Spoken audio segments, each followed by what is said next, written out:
Let's build a better dating app. This video is going to be an experiment. Let's see how it goes. Hi, I'm Kirby. I'm a specialist in trauma and attachment theory.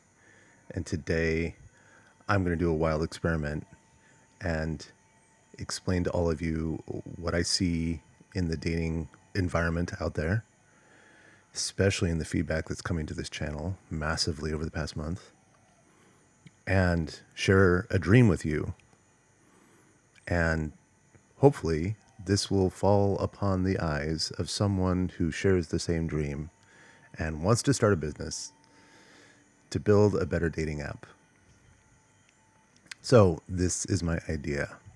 This channel I really only got serious about it maybe a month ago. I mean, it's been around for a year or so when I was posting shorts from my live classes and stuff. But it's only 1 month ago that I started doing these videos with that background and me sitting here talking on the camera. And the channel is absolutely blown up. It's a little crazy, but it's fantastic because it fits my life goals and my passions and everything else. And my passion in all of this, or the goal that I evaluate everything against, is this: will this course of action likely prevent the formation of attachment wounds in the next generation of children? And that's it.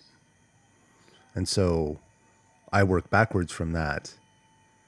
And I say the best way to prevent attachment wounds in young children is to care for and nurture and protect the quality of the mother's happiness, because that's the number one indicator of a child's well-being. And the way that we protect the mother's quality of happiness is to make sure that she's got a rich, fulfilling life and she's actually addressed her own attachment wounds, because there's a bunch of studies that link mothers with unresolved attachment wounds unconsciously transmitting those into the children. And, no shame or blame there. That's just how human psychology works. But once we know that, what can we do to prevent that from happening? And that is, we do everything we can to help the mothers be in the healthiest place, attachment-wise, as possible. And one of the best ways to do that is to ensure that she has an environment around her that is nurturing, supporting, providing the 5 pillars of attachment. And the best way to do that is the quality of her partnership, romantic and, life partner. And the best way to do that is to create an environment that encourages men to resolve their own attachment wounds, because that's going to be the number one indicator of their ability to be present and supportive for this environment of child rearing. And then we work backwards from there. We get to a point where we say, choose better. It's like, understand the dynamics at play when it comes to the dating, romantic, seeking a partner environment. Understand my own wounds and how they drive me with powerful subconscious compulsions, to address those wounds as effectively as possible so that they're not there pushing me around subconsciously. And when they're not there pushing me around subconsciously, I'm able to be present and more intentional with the dating process, choosing a partner, and I can vet more effectively. So we work all the way back through this whole chain, and we get to a place where I'm teaching these classes and running these videos that basically say, this is how you date better. And people say, oh, there's Kirby, he's a dating coach. And I'm like, not really. We're here at this point, and I'm sharing this information with you and challenging you to change your fundamental dating mechanics inside your brain, because most of people, many, many people on earth will choose to have children. And if they're not ready when that moment comes, they will create attachment wounds. And those attachment wounds will lead to a lifetime of despair, misery, challenges, stress, depression, blah, blah, blah, blah, blah. And then they'll end up in my office in 18 years. Right? So I'm trying to go backwards and hijack that whole, cut that process off early on to prevent it from ever happening. And this is how we make the world a better place. This is how we literally change everything about politics and community interaction and romance and child development and education and violence and crime and everything. Like all of these things will be improved when we can get one generation where it doesn't even need to be the majority. It's just like a statistically meaningful subset of that generation comes out of that 3-year period with a fully secure attachment style and a growing degree of growing level of resentment for stress. If we can do that with a statistically meaningful subset, I don't know what that number is yet, but hopefully at some point we'll have some people studying that. If we can get that subset online with a secure attachment style, we have successfully changed the world, because that child will go through their life with this different way of operating, and they will become this kind of beacon of light and regulation and support and nurturing that most of us don't sometimes see ever in our entire lives. So in service of this goal, I propose that we create a new, better dating app, one that holds these values at the forefront of their value hierarchy. It's up there at the top, and it says, this is the goal that we are in service of. And it is higher than things like money, greed, profit, clicks, likes, etc. Because this channel actually is proving that it's possible, that it's like the degree of pain and misery and hopelessness out there in the dating scene because people are operating without the knowledge of what's going on here. Lots and lots of unawareness. And this dating app is going to prioritize things like not just mental health, but attachment health and understanding and education of attachment dynamics. But more than all of that, it is an assessment system. Is that so someone comes into the ecosystem and you don't get to just start swiping right away. Is that you come into the ecosystem and the first thing that happens is we go through a phase of assessment to get an understanding of what's going on with your attachment dynamics right now. Like how many unresolved wounds are in there and what degree do they control your life? How much pain and misery is floating around under the surface? How much is your life being driven by fear? What is your capacity for stress? What are your goals? Like, can you clearly state your relationship goals more than just, I want someone to love me? Like, what is it that you want to build together with another human being? If you can't answer that question, we need to do some preliminary work. How much do you blame, shame, project all problems or majority of problems onto external forces?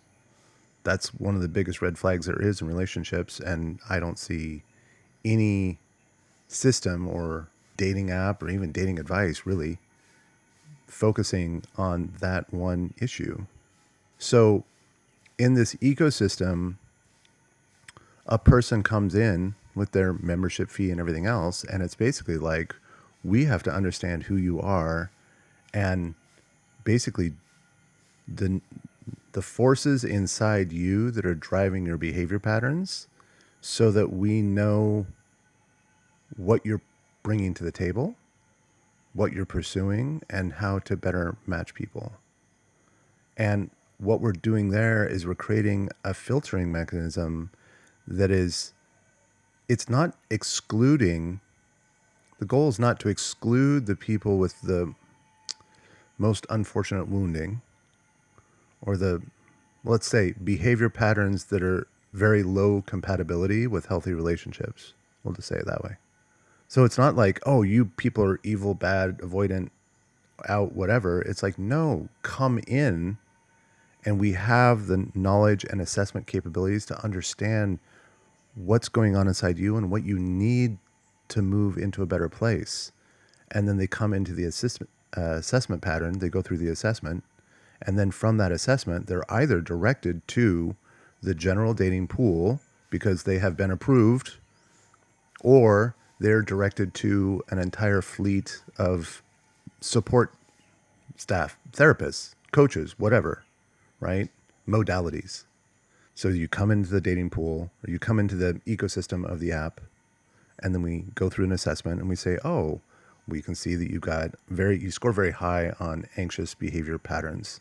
And those anxious behavior patterns we know toxify relationships in these ways. And so rather than just saying, come on through, we're going to find somebody for you, we're going to say, hey, we've got a bunch of people that we can recommend you to, and we're going to shift you over to the help and well-being of these coaches, teachers, healers, whatever. And, a significant portion of your membership is credit towards that treatment pattern. And then they go through treatment with one of the coaches, and those coaches are fully educated in all these aspects, which of course, I'm going to lean towards the 2Mind method because that one's mine. And I think it's the most effective, but whatever, right? We can do A/B testing with that as we go. And they go through 2 or 3 months of assisted growth. And then we come back and we assess again. And the assisted growth is targeted to make sure that they can pass the assessment next time. And then they go through the assessment next time and it's just like, okay, you're better at facing stress. You're better at regulating in the face of anxiety. We have taught you mechanisms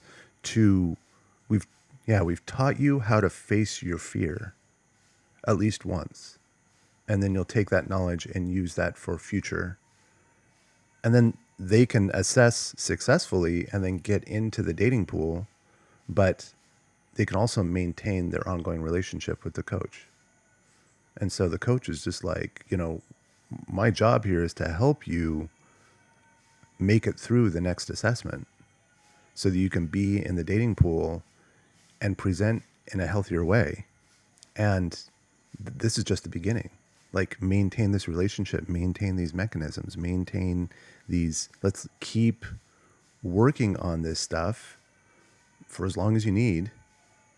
And it's going to improve the likelihood that A, you'll find good partnership, and B, you'll be able to maintain healthy partnership, and C, you will be less destroyed if that partnership separates, if that partnership dissolves. So we're literally helping them across all important domains of life as far as romantic is speaking. One of the principal theories here is that the neural pathways that are developed during those first 3 years of life that have everything to do with relationship, who I am in this world, safety, threat, etc., that those get reused. Those same neural pathways in the brain get reused later on when we step into a romantic relationship, because we're getting into this close connection with another person, and the deepest parts of the brain say, aha, I've got an answer for this. Like, we've already done this before. So let's take all that stuff we learned and use it now. That's a foundational concept of attachment theory. And so when we look at it through that lens, we understand that what's happening in these adult romantic relationships when someone steps into dating is that it's literally activating all of those neural pathways from the childhood. And so we want to create an ecosystem where those are known. I mean, where that dynamic is fully understood, and we can use that to help that person step into a better life. More happiness, more life satisfaction, healthier relationships, which of course all leads to better parenting and prevention of attachment wounds in children, which is the top goal. So that's my dream. That's something that this world needs at a major level. I'm in this space. I've been in this space for years. I literally hear people talking about their relationship dramas every single day. And there's so many stories that we just hear the same story over and over and over again. And you see the same dynamics over and over and over again. And so this isn't like attacking mental health as a great big, inscrutable, thing. It's like, no, there's some very key dynamics that are very repeated. Like you could probably cluster them down into probably 10. There's probably 10 key dynamics that if you have a fleet of coaches and therapists, whatever, that are super well educated in those 10 key dynamics and they know how to help a person kind of break out of that loop and step into agency and power, that we would change the lives of thousands, hundreds of thousands probably. And so that's the dream, that's the idea. And I'm here shooting this video to basically say, if anybody shares that dream, reach out, contact me, let's talk. Let's form a business or whatever it is it takes. Like secure funding, get the developers, find expertise. I'm a starting point, but like it's great to have multiple people on the expertise thing so they can challenge each other. And we can develop the assessment patterns. We can develop the network of therapists, coaches, whatever we're going to call that, helpers. We can organize and arrange design the shape of the experience of what the dating pool looks like. Is it like a Tinder style matching or is it something more in depth? And then of course we have all the analytics, because once we have 100,000, 400,000, a million people on this platform, we have a million attachment tests. We have a million attachment assessments that are documented by economic class or gender, preference, history, age, et cetera, like the whole thing. We've got this like massive collection of data that is going to be useful not only for the development of the ecosystem, because we have 100,000, 400,000, a million subscribers that are in the system, and even the ones that are no longer in the system and they've come in, and we now have attachment assessments that are cross-referenced across age, gender, working class, financial capacity, geography, sexual preference, ethnicity, or whatever cares at that one. It's more family culture dynamic. And then religion is a big one. Like, is there a meaningful difference in attachment styles or representation in, the traditional Abrahamic, highly judgmental, critical religions versus something with a more Eastern slant? Who knows, right? I'm sure there's people that have done studies on this, but like, how powerful would it be to have a data set that's in the millions? That data set would crush almost all academic studies. And that would be incredibly powerful and valuable. And it's yet another financial revenue stream for people that are doing academic studies in attachment work. And I honestly, the way I see it, based upon what I've seen across the last, basically the last 8 or so years that I've been doing this and reading various studies and things, like, I think this kind of ecosystem would actually become a world leading expert on attachment related issues. And it's the kind of thing that would begin to inform the experts in this ecosystem would be able to become master witnesses for academic studies, policy for childhood development, policymakers for relationship well-being, marriage health, mental health in general, et cetera, right? This ecosystem would be a powerful, powerful force for understanding the human condition and informing people on how to shape the future, really. So that's the dream. And if you are a person that shares that dream and has the kind of wherewithal to support it in some way, I mean, I'm still a one-man operation, and in the near future, I'll be building a team mostly for this channel and the teaching engagements that I do. But this would be a side parallel project, business task that I would be incredibly excited to be engaged in. But it's like, I've never written a business plan. I don't do funding. I don't know any of that stuff. I would need to bring in the people that have expertise in that. And I do have expertise in software development, so I can help there. But that's the thing. If that's the dream and you've got the means and this is something you want to manifest on earth, contact me and let's build something together. Peace.